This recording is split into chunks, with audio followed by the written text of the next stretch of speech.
ദേവൂട്ടൻ ഇന്ന് എൻ്റെ വീടിൻ്റെ പിന്നാമ്പുറത്തുകൂടി ഓടിക്കളിക്കുന്നത് കണ്ടപ്പോഴാണ് ഞാനൊരു കാര്യം ഓർത്തത്. നമ്മൾ ജനിച്ചു വളർന്ന വീടും പരിസരവും നമുക്കൊരു അത്ഭുതമായി തോന്നുന്നത് ഒരുപക്ഷെ നമ്മുടെ കുഞ്ഞുങ്ങൾ അവിടെ ഓടിക്കളിക്കുന്നത് കാണുമ്പോഴായിരിക്കും, അല്ലേ? അവിടെ നമ്മൾ കാണാത്തതും കേൾക്കാത്തതുമായ പല കാര്യങ്ങളും അവർ കാണുകയും കേൾക്കുകയും ചെയ്യും. നമുക്ക് ആസ്വദിക്കാൻ പറ്റാത്ത പലതും അവർക്ക് ആസ്വദിക്കാൻ പറ്റും. ഇന്ന് വൈകുന്നേരം കണ്ട കാഴ്ചകളും കേട്ട ശബ്ദങ്ങളും കോർത്തിണക്കി ഓരോരോ പുതിയ കഥകളും വിശേഷങ്ങളും പറഞ്ഞതിന് ശേഷമാണ് കുഞ്ഞുറങ്ങിയത് തന്നെ. അവൻ്റെ ആകാംക്ഷ നിറഞ്ഞ സംസാരം കേട്ടപ്പോൾ എനിക്കും വളരെ സന്തോഷമായി. അവൻ്റെ കുഞ്ഞു മനസ്സിൻ്റെ സന്തോഷം അത്രമാത്രമായിരുന്നു. നമ്മുടെ കുട്ടികൾക്ക് നമുക്ക് നൽകാൻ കഴിയുന്ന ഏറ്റവും വലിയ കാര്യമാണ് സമയം.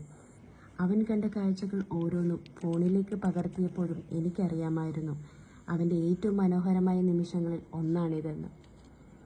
ഇങ്ങനെ ചെറിയ ചെറിയ വീഡിയോകൾ ഞാൻ ശേഖരിക്കാറുണ്ട് അവൻ്റെ നാളെയിലെ നല്ല ഓർമ്മകൾക്കായി.